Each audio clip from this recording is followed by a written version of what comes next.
কোরআনে আছে জাহান্নামে ফেলবার পরে আল্লাহর কাছে ভীষণ আযাবে আগুনে আল্লাহর কাছে তিনটা জিনিস চাইবে।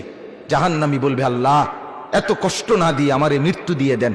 আল্লাহর কসম, কোরআনে আল্লাহ বলেন, আল্লাহ বলবে, না রে বান্দা, লা ইউখদা আলাইহিম ফায়ামুতু, জাহান্নামে কোনো মৃত্যু নাই। নাফরমান জাহান্নামী তখন বলবে, আল্লাহ তাইলে আমারে একটু তাখফিফ, একটু আযাব হালকা করে দেন, আমারে মাসে একটা দিন কদ্দুর বিরতি দেন, 24 ঘন্টার মধ্যে আমারে 10টা মিনিট হইলেও কদ্দুর আলগাত রাখেন, আমি আর পারছি না মাওলা। আল্লাহ তাআলা বলেন, ওয়ালা ইউখাফফাফু মিন আযাবিহা, না রে নাফরমান, 1 সেকেন্ডের জন্য জাহান্নামের আযাব কমানো হবে না। 3 নাম্বার, নাফরমান বলবে, আল্লাহ তাইলে আমারে দুনিয়ায় একটু ফেরত যাইতে দেন, আমি নেক আমল করব এবার গেলে। আল্লাহ বলেন, যেদ্দুর হায়াত দিলে নেক আমল করা যেত, ওদ্দুর হায়াত দিয়েই তোমারে আনছি, আর ফিরবা না। কাল্লা, না না, দুনিয়ায় ফেরত যাওয়া যাবে না, তাইলে মরতেও পারবে না, আযাবও হালকা হবে না, দুনিয়াতেও ফেরত যাইতে পারবে না। তো কি করবে? ক্বাল ইখসাউ ফিহা, আল্লাহ বলেন, ইখসাউ ফিহা, তুমি নাফরমান জাহান্নামের মধ্যেই পড়ে থাকো, ওয়ালা তুকাল্লিমুন, আর কোনো কথা বলবি না, শুধুই আযাব ভোগ করতে থাকো। তাফসীরের মধ্যে আছে, তাফসীরে মাআরিফুল কোরআনে, আহা, আল্লাহ যখন কোনো জাহান্নামীকে এটা বলে ফেলবে যে তুই আর কোনো কথা কবি না, আর কোনো কথা বলবি না, নাফরমান পড়ে থাক, আযাব ভোগ কর। তাফসীরে মাআরিফুল কোরআনে লিখছে, জাহান্নামী আর মানুষের মতো কোনো শব্দ আর করতে পারবে না, শুধুই ঘেউ ঘেউ করবে, কুকুরের মতো আর গাধার মতো। আমার বাপ, জিন্দেগির উপরে রহম করো। আমার মুরব্বী চাচারাও, আপনারাও জীবনের উপরে রহম করেন। গুনাহ লম্বা করেন না, গুনাহ লম্বা করেন। 60 বছর ধরে টানা বিড়ি খান, এক টানা, কোন দিন বুঝবেন এটা গুনাহ? কত বছর পরে বুঝবেন? 60 বছর হয়ে গেছে, এখনো আপনি বিড়িয়ে খাইতেছেন, আস্তাগফিরুল্লাহ। আহা, আপনার কলজার মধ্যে কোন দিন আসবে এটা গুনাহ? আর কত বছর পরে আপনি বুঝবেন চাচা? বলো। 20 বছর ঘরে রঙিন টেলিভিশন চলে, প্রতিদিন নাচ গান, সিনেমা, নাটক, ছেলে মেয়ে, স্ত্রী, সন্তান দেখতেছে। কত বছর পরে বুঝবেন আপনি, আপনার পরিবার যে এটা গুনাহ?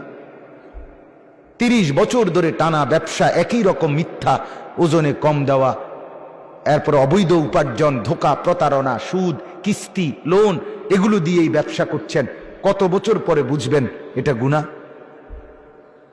এক ইমানদার বাবা গুনাহকে এত লম্বা করে না।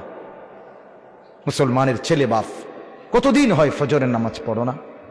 বলো তো ভাইয়া, আল্লাহকে সাক্ষী রেখে তোমার চোখ নিচের দিকে নামাইয়া বাপ, তুমি তোমারে বল, তুমি তোমার বিবেককে বলো না বাপ, আজ কতদিন তুমি মুসলমানের বাচ্চা না?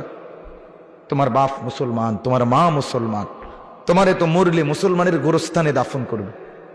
তোমার কানে জন্মের পরে আজান দিছিল, নর্তকীর নাচ না। তুমি কতদিন হয় ফজরের নামাজ পড়ো না? কত লক্ষ মুসলমান আছে যে জীবনে বলতেও পারে না যে ফজরের ওয়াক্ত হয় কখন। আছে না এমন ডাকাত? 1 2 তো কোন দিন সে মনে হবে তার? এক মহিলা কতদিন পরে বুঝবে 20 বছর বেপর্দা, কতদিন পরে বুঝবে ওই মা যে এটা গুনাহ? কতদিন? দয়া করে ভাবতে শেখেন। রমজানকে ইমানদারের রমজান বানান। ইমানদারের রমজান কি? ইমানদারের রমজান জিকির, তেলাওয়াত, দোয়া, কান্নাকাটি, আল্লাহর বন্দিগি। নাফরমানের রোজা কি? নাফরমানের রোজা শাড়ি, গহনা, অলংকার, জুতা, প্যান্ট, নতুন শাড়ি, নতুন কাপড়, নতুন গহনা, নতুন জুতা। এই হলো গাফেল, নাফরমান, জাহান্নামীর রমজান।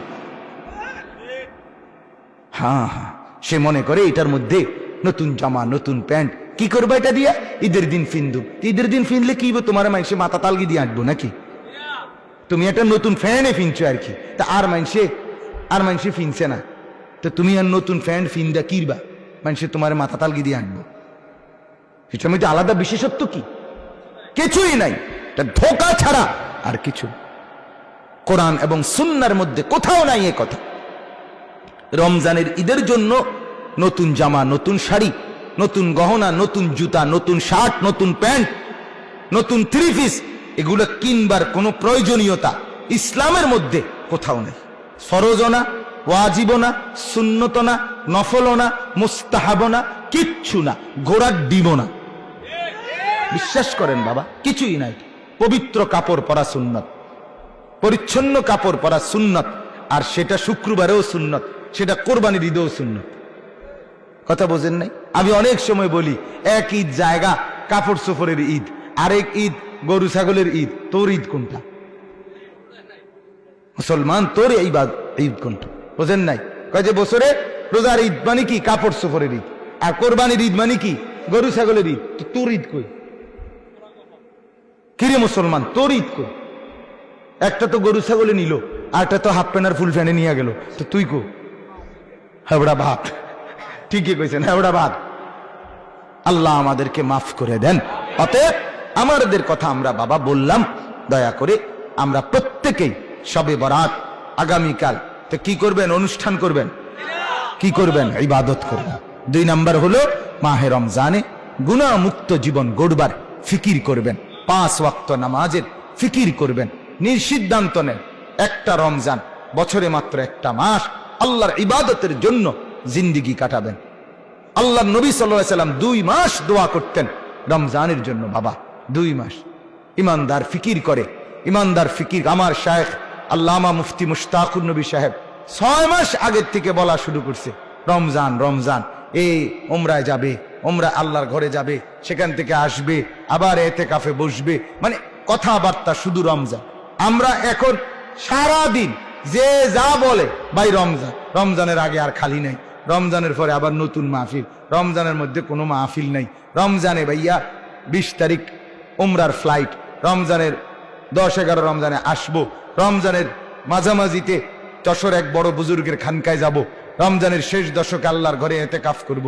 ঘুরে গেরা ফিকির শুধু রমজান কিভাবে আল্লাহর বন্দিগিতে কাটাবো। এটা হলো মুসলমান ইমানদার আখিরাত প্রত্যাশীর রমজান। আর বাকি নাফরমানের হিসাব হইল নতুন করে রমজানে খরচ বেশি, টাকা বাড়াবে কিভাবে, নতুন করে আরো ধান্দা কিভাবে বাড়াইয়া ওই স্ত্রী সন্তানের কাপড় চোপড়ের জরুরত পূরণ করবে, এই এক ফিকিরে রমজানের মতো শ্রেষ্ঠ নিয়ামত এটাকে নষ্ট করে দেয়। মহিলা বাজারে বাইর হইয়া আল্লাহকে যাওয়ার সময় কি কয় জানেন?